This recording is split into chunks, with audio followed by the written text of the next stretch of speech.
Welcome, spiritual warriors. We greet you again with much love. We are the spiritual warriors, and we're learning more and more about that concept and how to live it and be it in our lives. My name is Mother Indrani, and we're here on Krishna.com live, reading and discussing from books by His Holiness Bhaktitirtha Swami. He has quite a few books: 6 Spiritual Warriors, 4 Beggars, 6 Reflections on Sacred Teachings, and 2 Leadership books. And those books can be purchased at Krishna.com store or at the publisher's website, harinampress.org. I'm hoping those who have been here before, or regular listeners, have endeavored to get copies of the book, especially the one we're working on, discussing. I'm still in it, so you still have time. It's Spiritual Warrior 3, Solace for the Heart in Difficult Times. We are now in Chapter 9, titled Guidelines for Responsible Action. And you may ask why. Well, you may ask, because I feel excited about this chapter. But first, let's see, Guidelines for Responsible Action. What does responsible mean? I'm sure all of you intelligent ones out there, when you hear that, responsible action, you have some idea. I went to the dictionary. Sometimes I just like to see what they say. Does it agree with what I think it is sometimes? And there were a number of definitions, but the one I marked was able to answer for one's conduct and obligations. Able to choose for oneself right and wrong. And I guess that might fit with where we are. But why did I get excited when I saw this title? Because I remember, if you remember, I had said we were going to ready for a new chapter, and I had a title in mind of another book. But we had just completed how to strengthen ourselves. Remember? And we had gotten to that chapter after we finished Spiritual Warrior's View of the World. And at that time I felt, if you got a sense of the view of the world, you might wonder, well, how can you be an important part of bringing that world to a universal view, or bringing your community up, or even in your home? And that's why the title chapter, How to Strengthen Ourselves, to me fit right in. Well, let's look at how to do that. And we did. If you've been with us, and if you're new and haven't, then please try to get the book so you could catch up with where we've been. Maybe some of those who've been there can share. But what did we do with that chapter? We looked at the first thing, how challenging spiritual life is, because gratefully those here are on a spiritual path, endeavoring to have a spiritual life, endeavoring to be spiritual. And if you've been following us on this spiritual warriorship classes, there's no other way but desiring to be spiritual. And Bhaktitirtha Swami has been feeding us that, always reminding us who we are, because the knowledge of who we are as spirit soul, who we're related to, the Supreme Personality of Godhead we call Krishna, and then in that connection, how to serve Him. So in how to strengthen ourselves, we looked first at how challenging spiritual life is, but we're reminded that it's a test to see if we're qualified. Qualified for what? Qualified to advance and eventually go home, back home to Godhead. He reminded us in that chapter we have to work on our consciousness. It's not about pointing fingers at others. It's about going inside and really seeing where we are, what's going on. And when we go inside, then we can pull out the weeds that may be blocking us from moving ahead at the time. We looked at the value of discernment. We must discriminate to some degree, or look at our relationships, our association, and what we are receiving and what we're given. We must be very careful. We looked at, he gave us insight into the dark night of the soul, how we can reach a point in our spiritual growth of feeling deserted, lonely, painful. But it's only a part of the process. And that spiritual warriors, when they get in that, they realize it's a growing moment for them, and they appreciate it and can move through it. We looked at the importance of commitment. When you're endeavoring in your spiritual life, it's not about jumping from one place to another. You may start out that way, but at some point you find a path that teaches you, talks to you about love of God, because that's what we're here for in this human body. And then you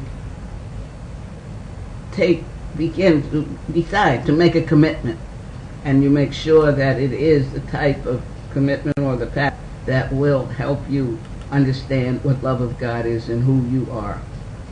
And then he also, very importantly, reminds us about calling on the names of God.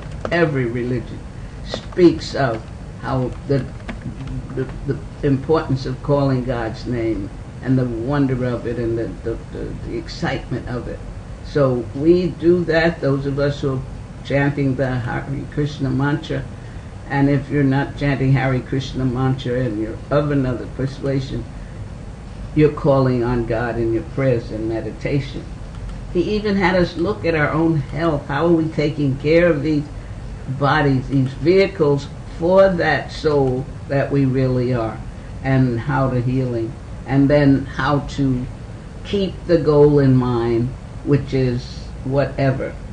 So when we finished that chapter, and I saw the next chapter was guidelines for responsible action, that's when I got excited. Of course, after we've strengthened ourselves, then we get the guidelines for responsible action to let us fulfill all the things we talked about during that period of time. So I pray you spiritual warriors are ready to act and are already acting based on what you've been hearing and you studied, because as Bhakti Tirtha Swami used to say, I'm not here to entertain you. I'm here to share with you and bring you teachings and insight to help you grow spiritually. And I'll tell you, I started this chapter last week, if you were here, and if you're first time here, welcome. And one section that I'm going to go through again tonight, but I just feel to go through this again before we go on to something new in this chapter. The section that kept going through my head, mind, and consciousness and made me so mindful was the section on helping and serving. But first, let's see. He reminds us that we discussed, if you remember, we went into a deep discussion on karma. And what is that? Every action produces a corresponding reaction in the universe. Never mind, not just in your apartment, in the universe. And one that will eventually find its way back to you. What goes around comes around. Remember that phrase. So another aspect of understanding is that by our very nature, we are always active. Even when we sleep, the mind is active. There's some activity going on, although the body is still.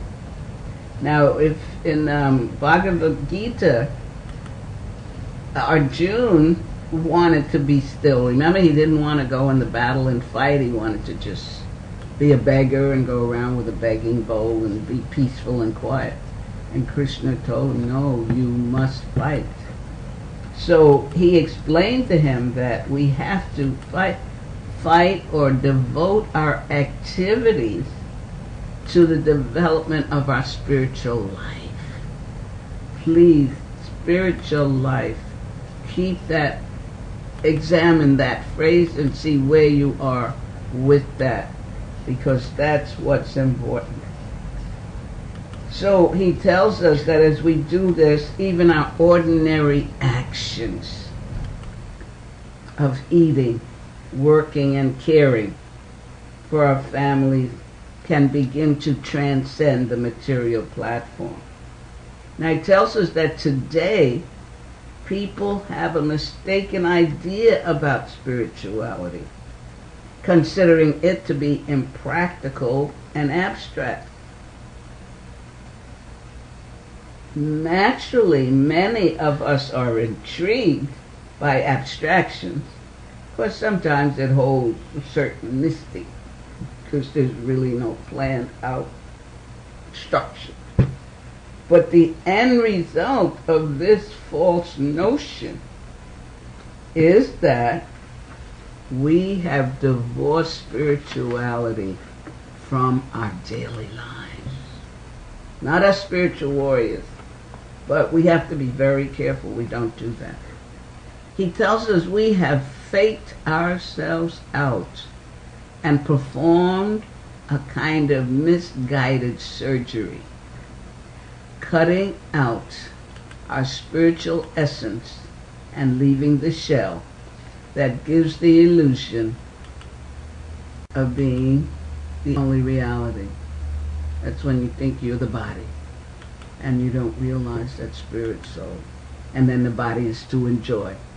And then you forget that there's higher.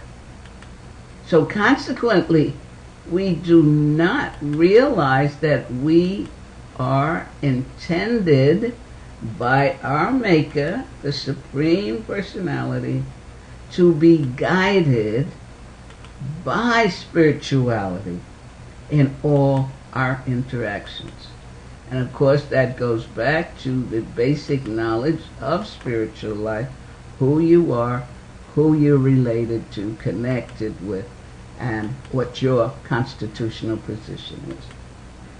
So he says we do not realize that the true measure of our spirituality is how we interact with our environment and the living beings around us. Just making us more mindful, more alert, and more aware, so we just don't lop along every day. How are we interacting with our environment and other living beings when I'm on a spiritual path or endeavoring to be? He tells us that we think that love and spirituality are sentimental feelings in the heart that makes us feel good and require no commitment or action on our part. No. Love is a verb, and ultimately so is spirituality. Now, because spirituality is not separate from everyday life, it is not what we do in church, temple, mosque, or synagogue that makes us spiritual.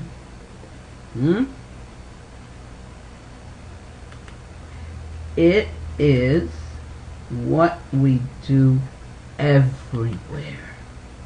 And of course, if we're studying the scriptures, Bhagavad Gita, Srimad Bhagavatam, or any bona fide scripture, we know that God is everywhere. His energies are everywhere.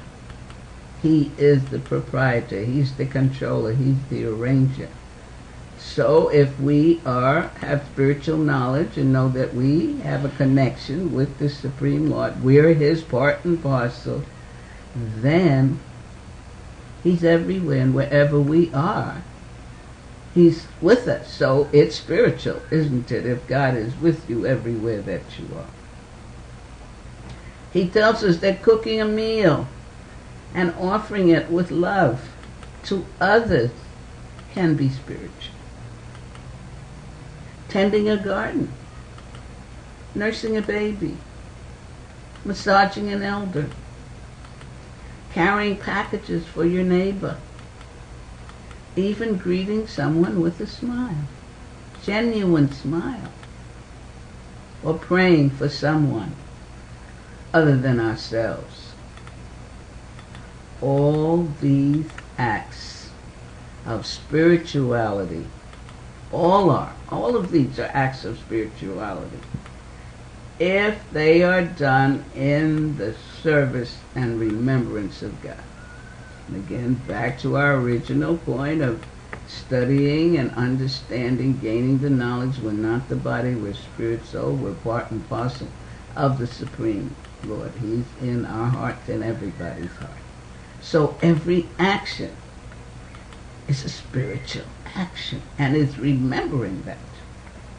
He says the opposites of these actions are behaviors based on total self-absorption and an undue obsession with our own importance, perspective, and materialistic agenda.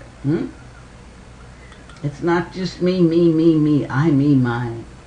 It's being able to know there are others and we're connected. We're going to get to that in a minute. So if we approach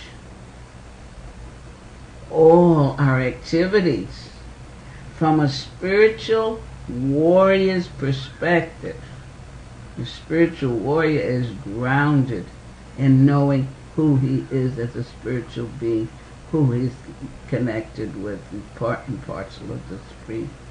Then we will be doing our part to raise consciousness, even when confusion and negativity surround us.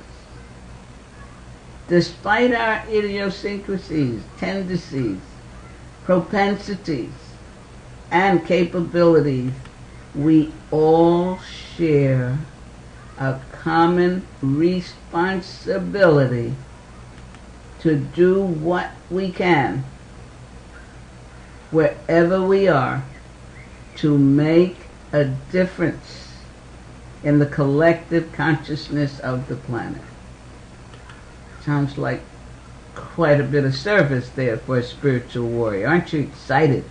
You're on that spiritual warrior path and you're getting guidelines now to responsible action, although over the year you've been getting quite a bit of guidelines.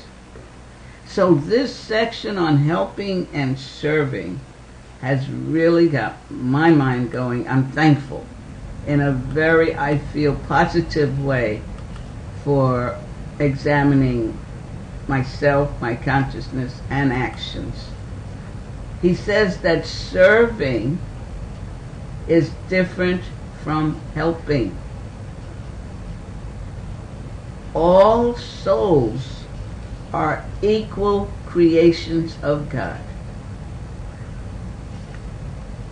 even though there may be some differences between material bodies and consciousness. All souls are equal creation with God. So our common perspective of helping, however, does not reflect the relationship between equals. When we help someone, we are using our own power to rescue those who are apparently of lesser strength. As I said, I've been thinking of this. I hadn't heard this presented in this way before. And I was initiated by him, heard so many of his classes. Now, I may have heard this and didn't pay attention or don't remember.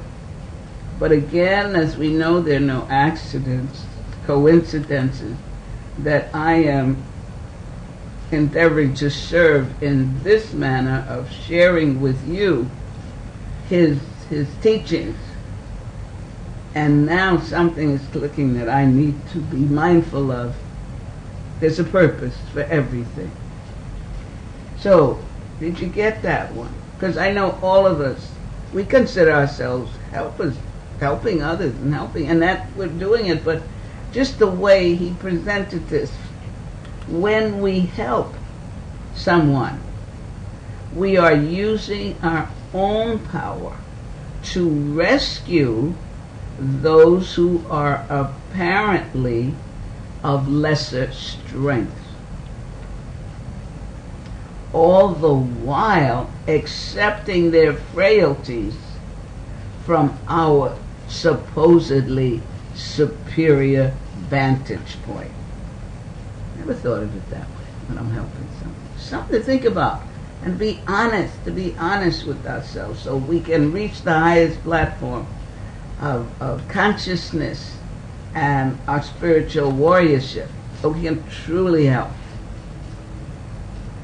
He says sometimes in relationships we magnanimously tolerate others, meaning I recognize your existence, I accept that you are flawed, and I tolerate your flaws because I'm so wonderful.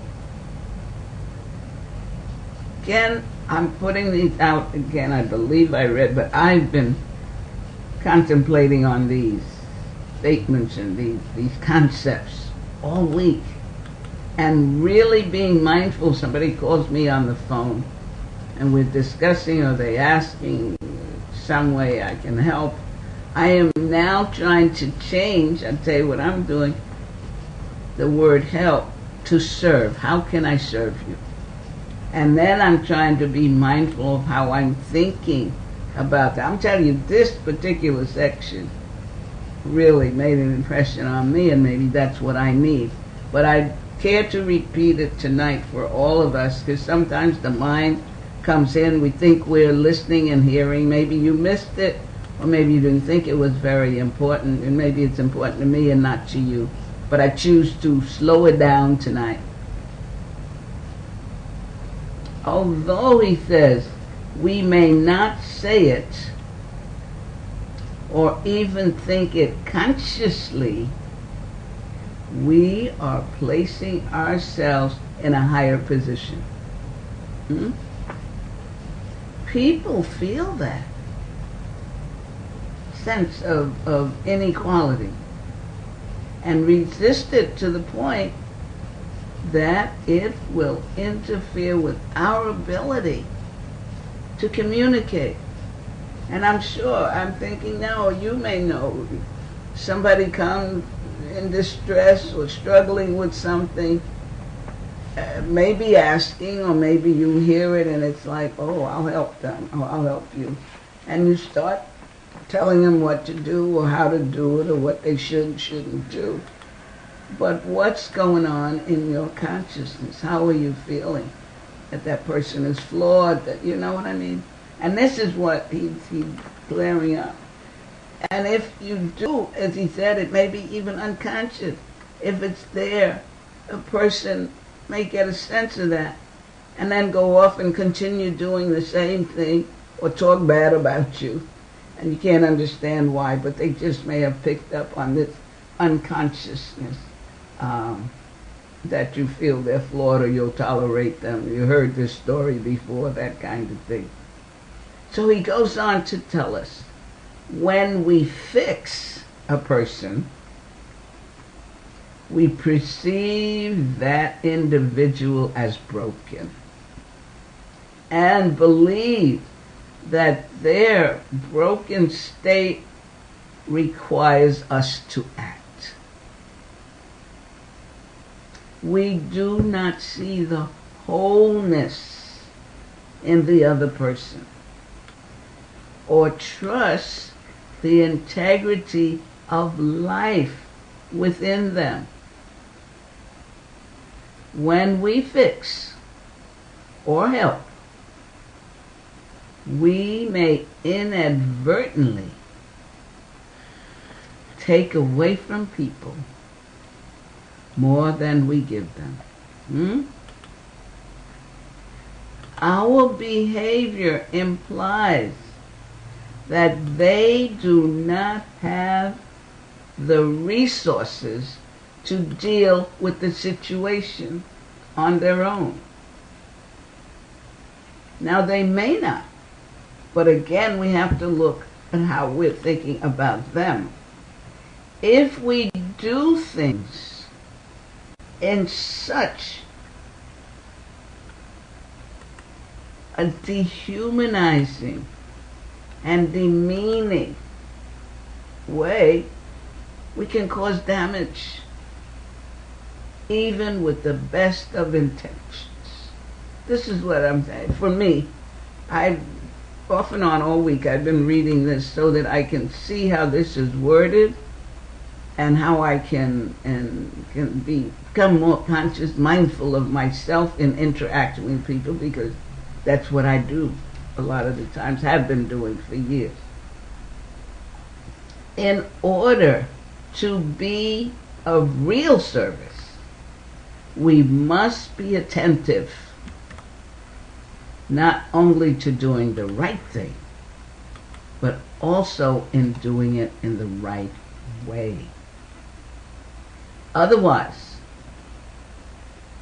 despite our efforts to improve the situation, we may unintentionally cause greater conflict and unhappiness for ourselves and others.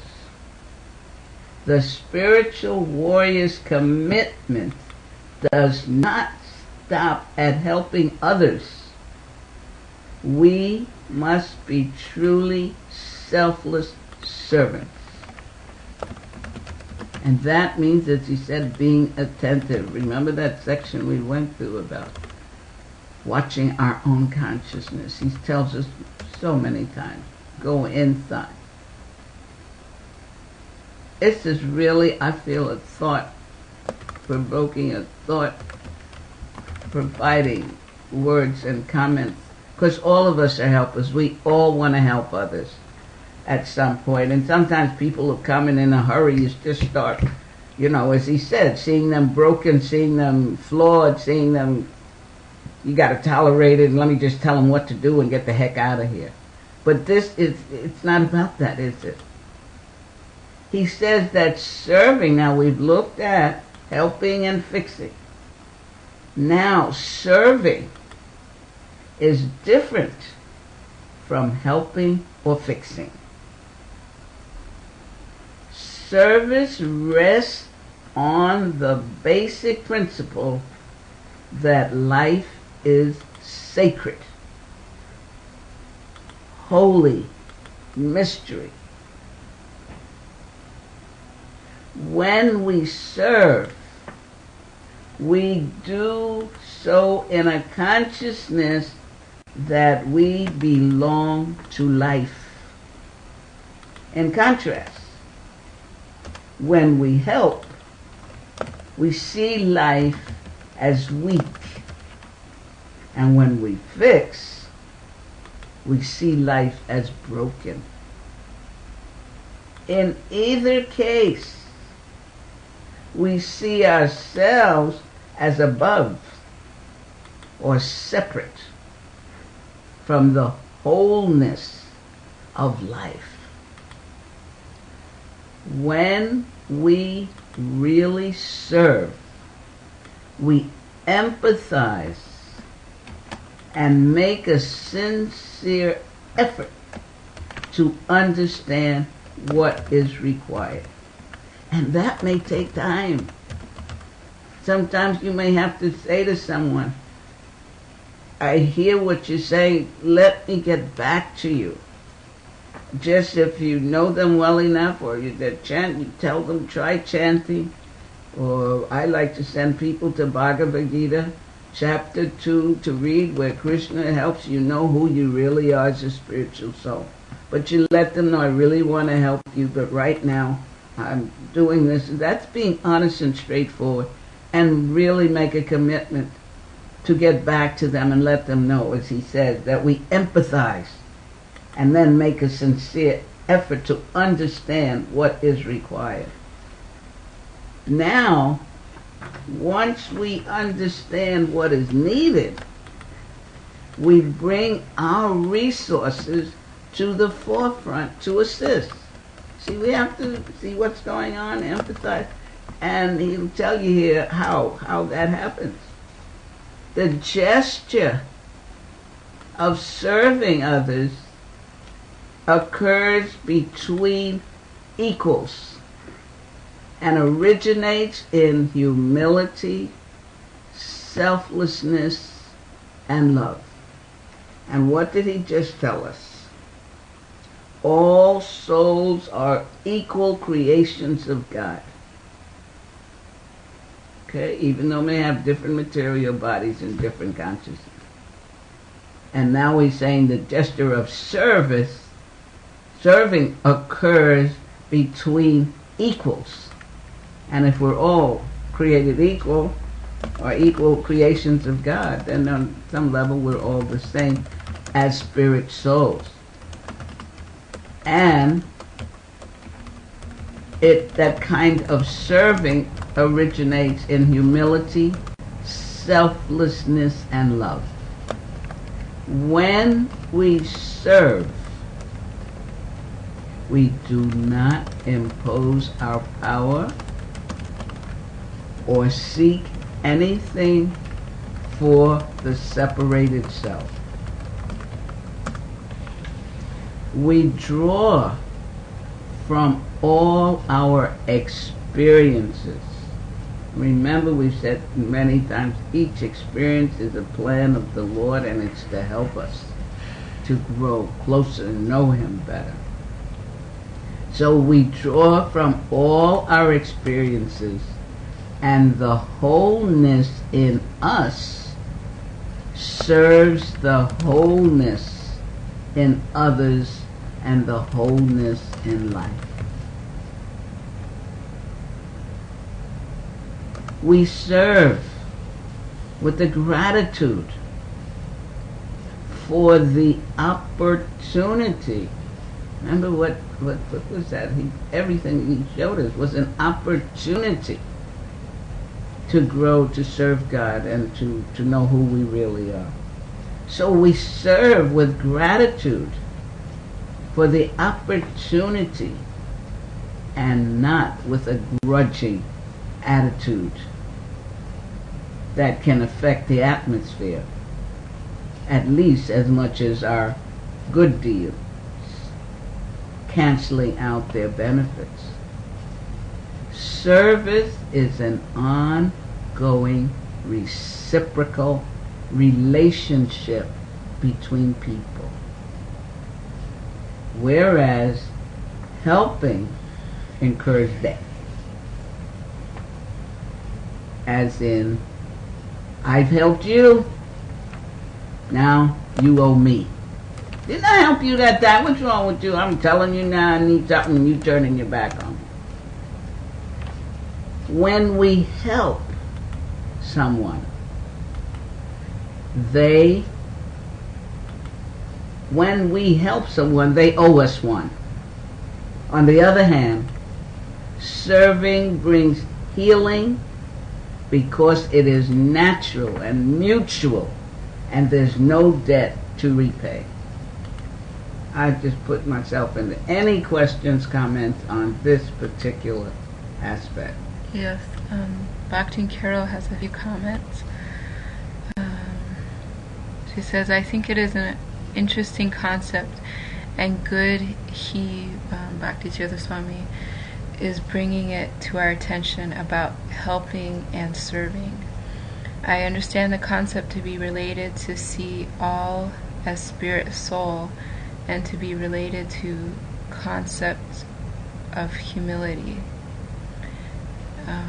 How can we become humble if we look down on others for whatever reason? And then she says, I think too the concept relates to understanding everything is under the Lord's plan. Every soul being dear to the Lord, He has special individual relationship with each soul, and every soul is on their own custom path. Good. Now, that's very good realization, Carol. Very happy to hear that. Now, was there a question in there about humility? No, this was all. That's just comment? Oh, yeah. No question. Yeah, and then Edgar has a question. Edgar? Okay. I've been thinking about it very much. I guess the concept of helping and serving and humility. Mm-hmm. So service is reciprocal. Is that why when we serve Krishna with love, Krishna also returns that service by helping or guiding us, by showing us beautiful things, by introducing us to the right people? Reciprocation, yes. You serve him, he's pleased. And since he is, as we said, the creator of all of us, and he is the arranger and control of everything, his reciprocation can, I want to use the phrase, blow our mind, because it can come from anywhere, because he's everywhere.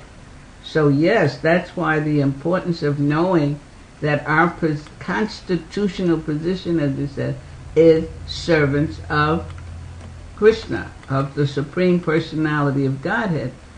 But it pleases him to see how we serve his other parts and parcels. And that's what I feel this section of this chapter right now is. He's endeavoring to help us see that we're all equal. God created us all equal because we are his parts and parcels. He loves us all.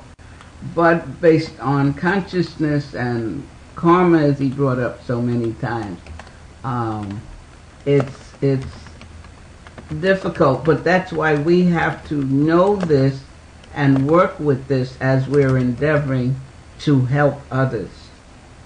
He mentioned here that the gesture of... Any other questions? Okay, I like this and I want to go a little further. The gesture of serving... There is, okay. Occurs between equals and originates in humility, selflessness, and love. And I wanted to go to humility as get presented by Bhakti-tirtha Swami in the 12 Qualities of a Spiritual Warrior. I think it'll do good to review that so we get a sense when we're talking about this humility. What, there's someone else? Mm-hmm. She says, Who? Bhakti Carol, Okay. aren't we to see ourselves as a servant that others are higher? Aren't we to see ourselves as a servant and that others are higher? I'm not sure what you mean higher. Because servant doesn't mean lowly. What do you mean others are higher?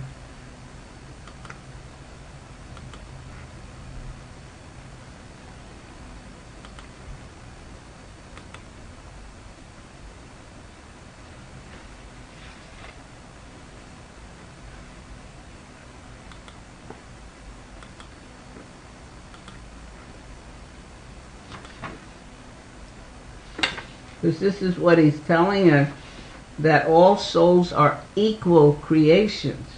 Now, if you mean higher in position, like a disciple and a guru, is that what you mean? You serve? But again, you're serving an equal part of God, a living entity who's also part and parcel of God. The position may deserve some more respect, but, and you have to be cautious with that, because what came to mind, not that you see yourself, it's not low self-esteem. You must be careful of that. If this person is higher than I'm no good, or I'm too low. It's not about that. It's that we want to serve God through each other. Does that help, Carol? Because I want to be clear that I understand what you're... She said not to think ourselves more advanced, that others are more advanced, higher in that respect. That's nice. Servants are not lower. No. You're subordinate, like you're subordinate to God, because we all are. We're His servants. We're respectful to others that we serve. And if we serve them with that kind of respect, then we should be all right. It's not serving that, as I said, not putting yourself in a low self-esteem position, but that you are a servant of the Lord, and this is how you serve the Lord, by serving this particular individual.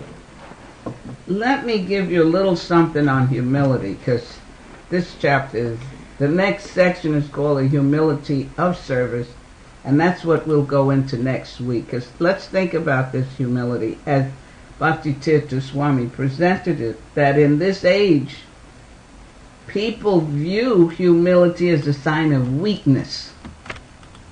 But the reality is that humility is a powerful weapon. Society considers humility as the position of the conquered towards the conqueror, instead of seeing it as a position of power. We must rediscover the pure strength of humility. So again, what he does for us is to clear our consciousness, our old patterns of thinking, to put in that which will bring us to a higher consciousness and a better understanding of ourselves, others, and our environment. He reminds us that the Bible says the pure in heart shall see God, and the meek shall inherit the earth. This is the opposite of society's opinion. Society views the meek person as someone who gets abused, exploited, and denied because they do not push their case. We must realize the Bible emphasizes that the meek shall be victorious. It does not say the foolish or the naive, but the meek. In meekness or humility, there is strength, focus, and some idea of a mission or purpose. We pursue that mission or purpose with determination, without ego, without distraction, and without any confusion or bewilderment. Too many things in the environment will distract a person when there is excessive ego. Something in the environment will cause a state of imbalance, and the person will feel they have to act to rectify the situation. You've got to react. A lack of humility inevitably causes undue or excessive responses to situations around you. These are easy to talk about, but it can be difficult to change because in this age we are conditioned to respond quickly to whatever someone says or does. Huh? What'd you say? How you say that? You have to stop and look at it or hear it again. Take a moment. Why don't you right now take a moment and reflect back on this past week. How many times did you overreact to a situation? Or put yourself in conflict that brought you down to another person's level? Or allowed someone to involve you in a situation that you did not want to be a part of? Just think for a moment.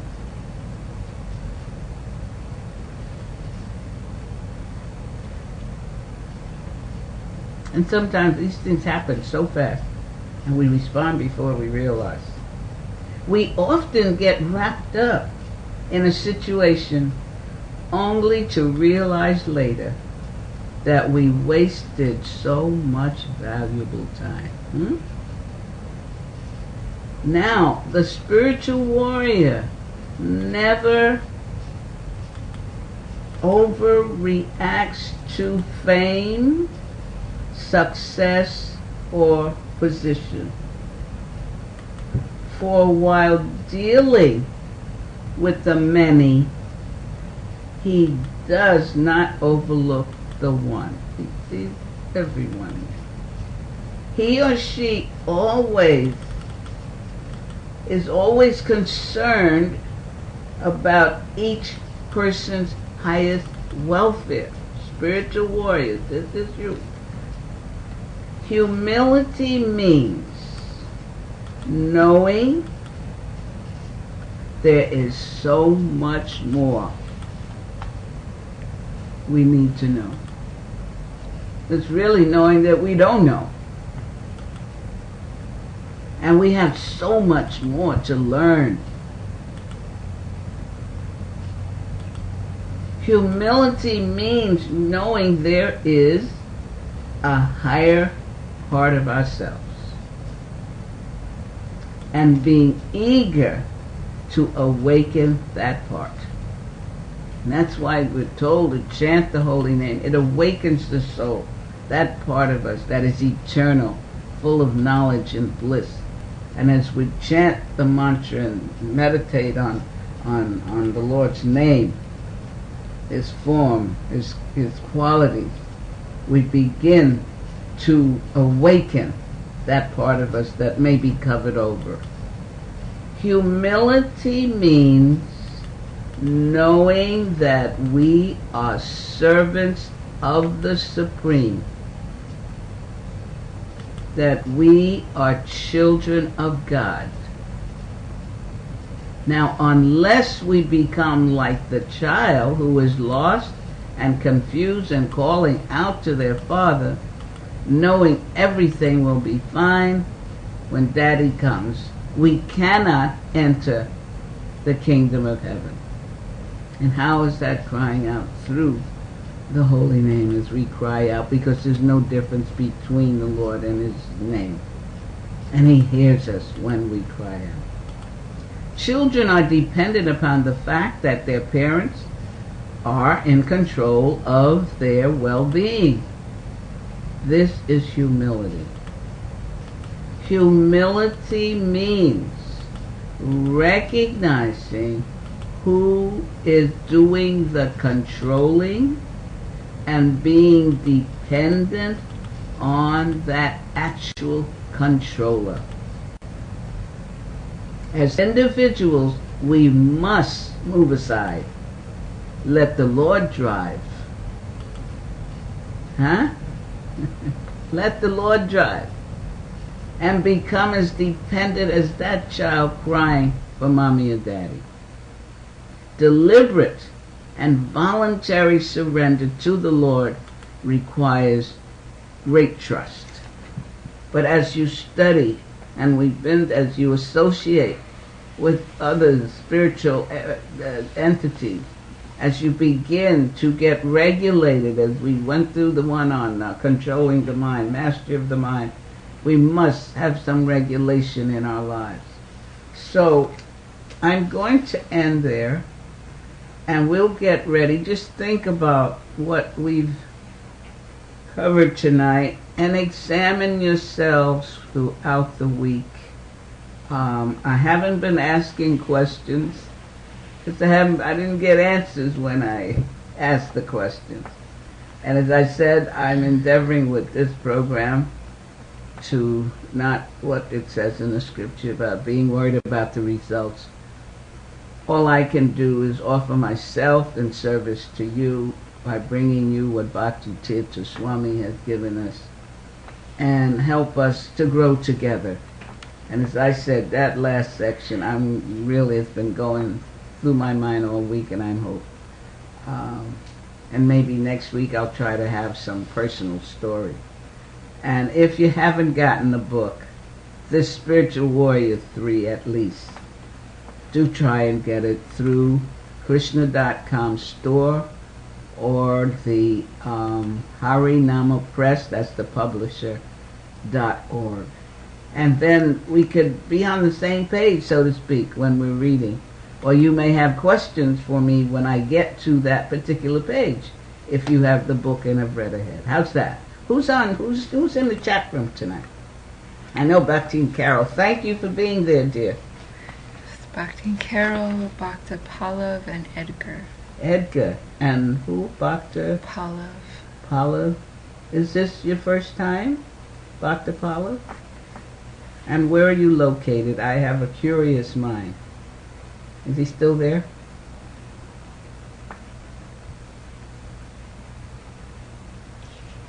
No Bhuvan Mahan? Okay. He's from San Jose. Kansas City? San Jose. San Jose. Hey. He says he always kind of catches the end of the... He what? He always catches the end of the broadcast. Okay. Does it help you in any way?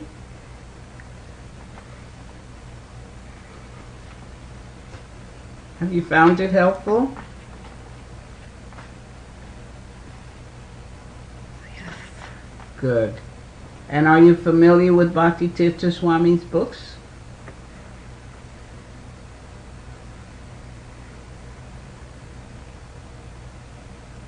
Yes, Mataji, I started reading the books after I saw your channel. Okay, great. Keep reading. Come back again. And to all of you, have a wonderful, blessed week. Hare Krishna. Good night.